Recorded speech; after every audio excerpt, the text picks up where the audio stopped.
Bismillahirrahmanirrahim.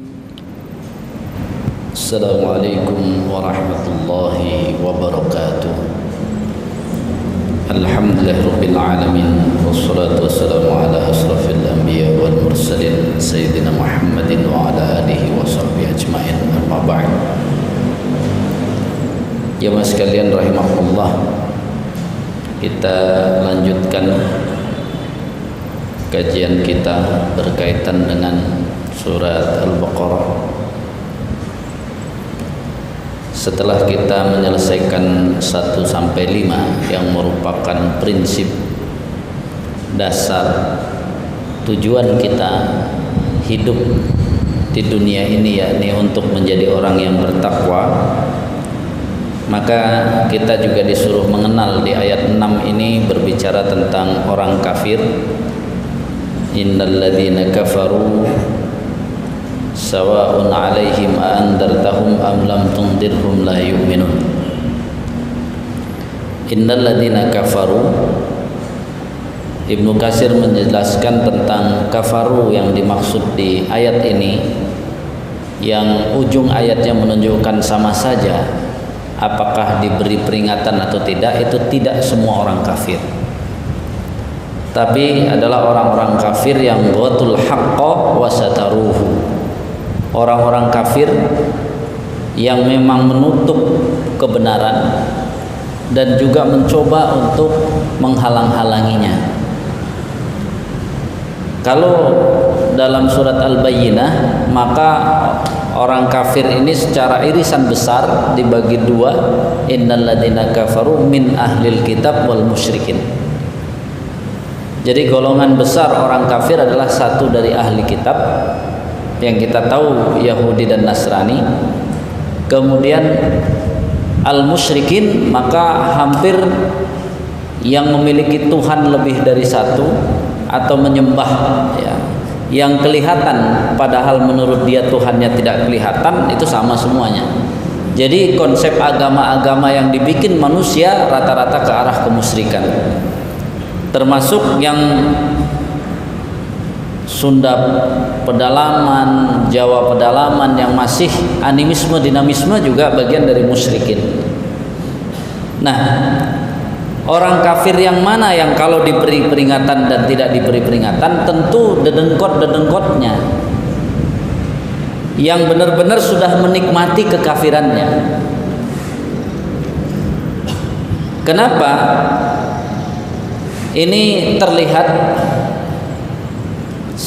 kalau kita kembalikan kepada masa Rasulullah SAW, maka ada orang kafir yang masuk Islam. Kalau mau perbandingannya yang cukup jelas adalah Umar ibnul Khattab dan Umar ibnul Hisam. Siapa Umar ibnul Hisam? Banyak kaum muslimin tidak tahu, itu adalah Abu Jahal ya. Makanya kan Rasulullah meminta, ya Allah kuatkan ayyidil Islam bi ahadil umarain, kuatkan Islam ini dengan salah satu dari dua Umar. Dan ternyata yang bisa masuk Islam adalah Umar ibnul Khattab. Kenapa? Umar ibnul Khattab itu konsisten kekafirannya waktu itu, sesuai dengan ilmu yang dia punya segitu, dia laksanakan seperti itu. Itu Umar ibnul Khattab. Sedangkan ya Umar ibnul Hisam, Abu Jahal gado-gado. Dia di dalam kekafiran itu karena gengsi, karena politis ya, karena takut kekuasaannya hilang, padahal dia tahu yang dibawa Rasulullah itu benar.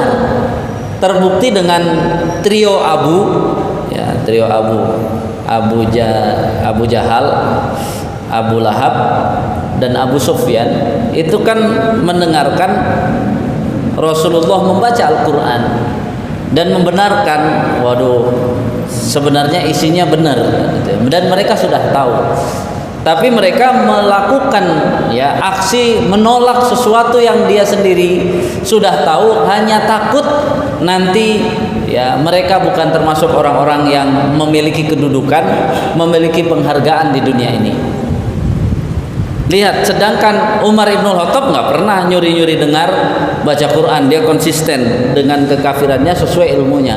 Maka begitu ilmunya berkembang, logikanya masih tajam, maka akhirnya Umar ibn Khattab masuk Islam.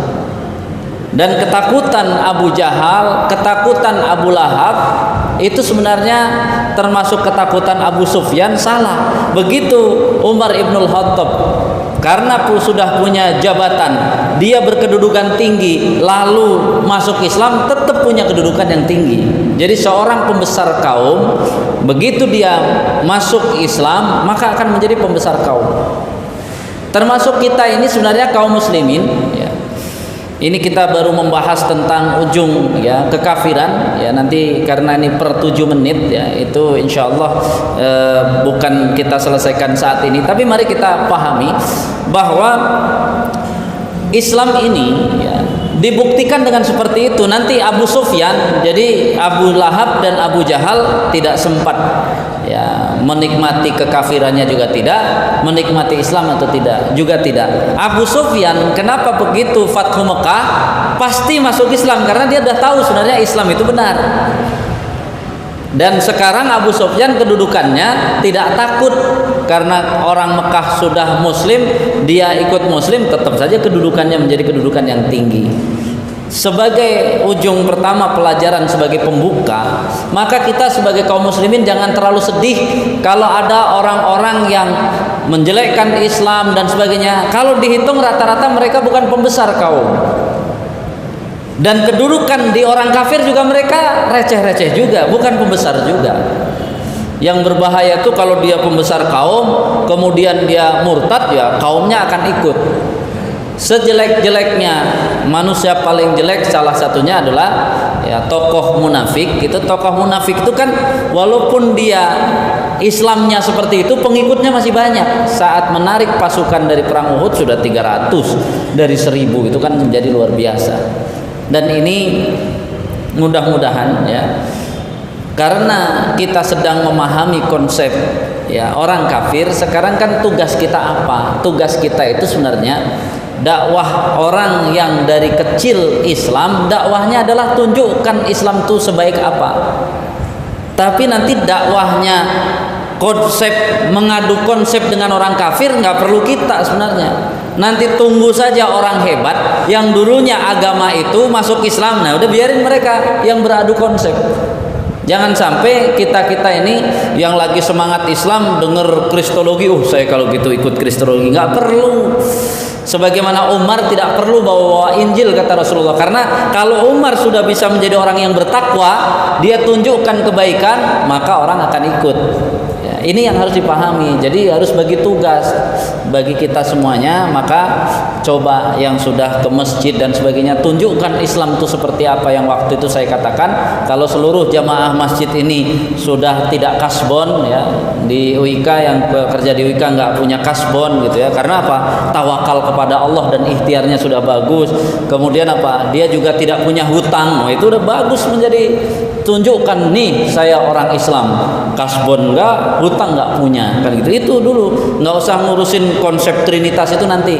Kalau ada orang kafir masuk Islam kemudian dia menjelaskan Trinitas, orang dia udah makanan sehari-hari, kan enak. Jadi kita tidak mubadir belajarnya. Jadi insya Allah akan kita suntik terus, karena pembahasan ini untuk membedakan bahwa kita orang yang bertakwa harus beda dengan orang kafir. Subhanaka Allahumma wa bihamdika asyhadu an la ilaha illa anta astaghfiruka wa atubu ilaik. Assalamualaikum warahmatullahi wabarakatuh.